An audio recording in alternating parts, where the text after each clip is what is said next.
Tick පොරක්. තමුසේ මිනිස්සුන්ට hina වෙන්න තමුසේගේ ජීවිත තුළ තමුසේ අසරණ වෙලා hina වෙන hinaවිල්ලක් ඔය තියෙන්නේ. තමුසේ ඇත්තට hina වෙන ජීවිතයක් නැහැ. තමුසේගේ ජීවිතේ හිතන කොච්චර අසාධාරණද කියලා. thank you තමුසේ කොච්චර අසාධාරණ ජීවිතයක් කියලා. කරන්නද කියලා ඇහුවා මං එපා කිව්වා. නෑ පදුමෙන් ඉන්නේ දැන් මේ අසරණභාවය මේ ජීවිතේ මනුස්සයෙක් ඉන්න ඕන. මේ මිනිස්සුන්ට ගෑනුන්ට මිනිස්සු හිංසා කරලා ලබන පීඩනය මේ ජීවිතේ. ඒක මාර පේල්. ඉතින් ඔයත් එක තරහක් නෙමෙයි මල්ලේ මේ කියන්නේ. ඔයා මන් දන්නේ ඔය එන්න පොරටෝක් දුන්නාට. ඔයාගේ අතුලන්ත ජීවත් වෙන අහිංසක ඉන්න කුජීත මිනිහෙක්. ඌ අතුලන්තෙන් එළියට නම් ජීවත් වෙන්න බලන ඔය මිනිස්සු මිනිස්සු සමාජයේ විපර්යාසයකට නක් කරන්නේ නැතුව. තමුසේගේ වෙන්නේ කරන්නේ කරන්නේ මේ කවුරු බැන්නත් මම ඕගොල්ලන්ට බයින්නේ නැහැ. මම දිනලා ඉවරයි. මට එච්චර කියන්නේ. ඔයා දිනලා කියන ඔය පරාජය මල්ලි. ඔයා දිනලා කියලා ඔයා දිනලා ඉන්නේ. අත්මැටි විනාඩියක් දෙන්න. මණ්ඩ බුද්ධිකයෝ පිරිසක් නැද්ද? ඔයා අපි වගේ සාමාන්‍ය මිනිස්සු අස්සේ දිනුවේ නැහැ. නෑ මම ඒක ආන්ටිගේ උත්තරේට ගරු කරනවා. මොකද ඒක ආන්ටිගේ උත්තරේනේ. ඒකට මම ගරු කරනවා. මගේ උත්තරේ. ඔව් ඒකට මම ගරු ආන්ටි වැඩි මගේ යාත් මම ගරු කරනවා. ඔයා හිතනවා නම් ටිලන් ඔයා හිතනවා නම් මිනිහෙක් ගන්න gift එකෙන් මිනිහෙක්ගේ තරහා తీරන හිතනවා කියලා. ඒක තමයි ඔයා ලබන පල්ම මෝඩ අදහස වගේ ජීවිතේ. හැබැයි ඔයා ලබන පල්ම මෝඩ අදහස ජීවිතේ ඒක. ඔයා හිතනවා නම් ගහන gift එකක් තුල පදමෙන් විනාඩියක් දෙන්න. ගහන gift එකක් තුල මිනිහෙක්ගේ තරහා తీරම තීරණය කරනවා උගේ මන්දබානිසික සහ උගේ උගත්කම තීරණය කරනවා gift එකකින්. එයාට හරිනේ ළමයාට ආස ඇතිනේ. මොනාරි මං ගැනත් අදහසක් ඇති වුණාද දන්නේ නැහැ නේ කොල්ලට. නෑ හැබැයි මම මල්ලට මේ සමා වෙන්න ඕන එකට. නෑ මල්ලේ මම පිරිමියාට කැමති නෑ මම මැරි කරලා ඉන්නේ. ඔයාට ඕන නම් මේ ඔයාට ඕන නම් මල්ලි මගේ ෆොටෝ එකක් මේවා කරගන්න. හරියට වැඩෙන් ඉන්න මට පරිගානට පස් වෙනවා. මනුස්ස සමාජය ගැලපෙනවා සමාජ අපකීර්තියට ලක් වෙන මෙච්චර අගෞරවයට ලක් වෙන මිනිහෙක් කියලා මම මේ කියන්නේ දැන් මම ඒත් බලන්න මම පොතේ බුරු මට මතක ඉන්නේ කියලා කියන්නේ ඔයාට මිනිස්සුම පාවිච්චි කරලා ගහන gift ඔයා කියන්නේ ඔයාගේ පොරවීම කියලා. ඔයාගේ ආධ්‍යාත්මික අගයන් නැති මම ඔයාගේ භෞතික සැප සම්පත ඔයා හිතනවා නම් ඔයාගේ වින් එක කියලා ඒක නෙමෙයි ටිලන්. ඔයා ශාරීරික නෙමෙයි මානසික ජීවත් වෙන්න ඕකට. ශරීරය කොච්චර හොඳට තින්පා කරනවා. මේක තමයි මේ ක්‍රමයේ පදුමෙන්ටි මිනිස්සයාගේ. ඒ මිනිස්සයාට වැරද්දක් තියෙනවා කියලා ජීවිතේ පිළිගන්නේ නැති එකම තමයි මිනිස්සයාගේ තියෙන වැරද්ද. දැන් එයාගේ වැරද්දක් තියෙනවා ඒක. එයා පේල් මිනිහෙක්. එයා අසරණ භාවයෙන් පෙළනවා. ඒ මූණ දිහා බලන්න කොච්චර අසරණද කියලා. ඒක දරා ගන්න බැරුව වයින් වීදුරු අතේ තියන් ගහනවා මනස විකෘති වෙන්න. ඒක කිව්වේ නැත්තම් මේ වරක්කු වල වෙරි බහිනකම් කතා කරන්න බෑ මේ මිනිස්සයාට. එයා හිතන්නේ පදුමෙන්ටි ගිෆ්ට් ලෙවල් එකේ තමයි මිනිහගේ තත්ත්වය උසස්ද නැද්ද කියලා තීරණය කරන්නේ.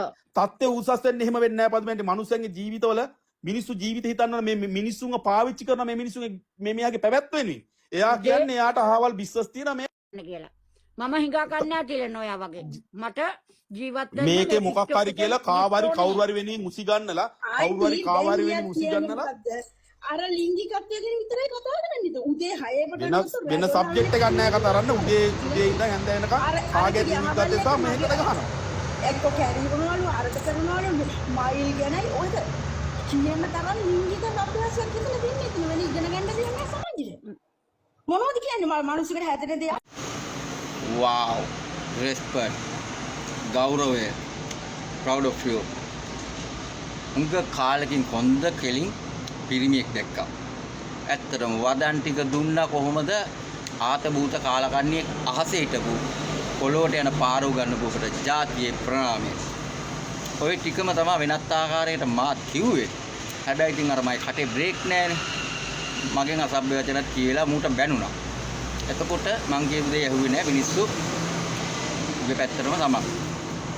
ඌ කොච්චර කුණු හරප කිව්වත් ඌ මේ මිනිස්සුන්ව පාගන අපේ උන්ට තාමත් තේරෙන්නේ නැහැ. මූ නෝගත්තු කියලා හඳුන්වන්නේ මචං. ඌට ගිෆ්ට් කරන්නේ නැති. ඌව විවේචනය කරනවා.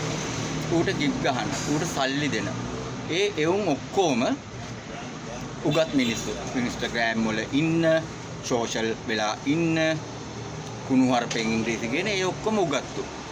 හැබැයි මූව විවේචනය කරන ඒ ඔක්කොම නෝගත්තු. මූ මාර විදියට මිනිස්සුන්ව පාගනවා.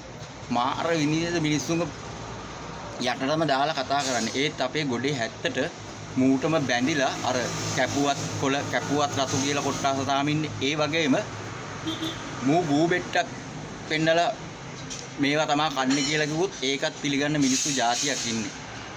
මේ මිනිස්සුන්ටම එක්කෙන්ම ප්‍රණාම කරනවා. එක්කෙන්මයි කතන්දර යම්පචන් නැහැ. සුපිරියටම දුන්න දෙන එක අන්න මචං වැදගත් මිනිස්සු. කතා කිරීමේ හැකියාව ගන්න. අරූ කියනවා මේ මං ඔයාලට කියන්නේ නැලු. කියන්න තව නෑ තෝ මේ ලෝකේ තියෙන කුණුහරුප ඔක්කොම කියලා ඉවරයි. තවත් නෑතොට කියන්න ළමයිව ඉත්තෝ විදියට අරගෙන අර කිසිම දෙයක් දන්නේ නැති ළමයිව ෆොටෝ යවලා ඒ ළමයිගේ ඉස්කෝල වලට තක්කිලිය තවත් ලොකු කරන්න එපා. මූව දැන් කපලම දාපල්ලා. වුන්ට හම්බ කරන් කන්නව තත්ත්වයට පත් කරහල්ලා. උඹලා සල්ලි වලින් යැපෙන්න දෙන්න එපා.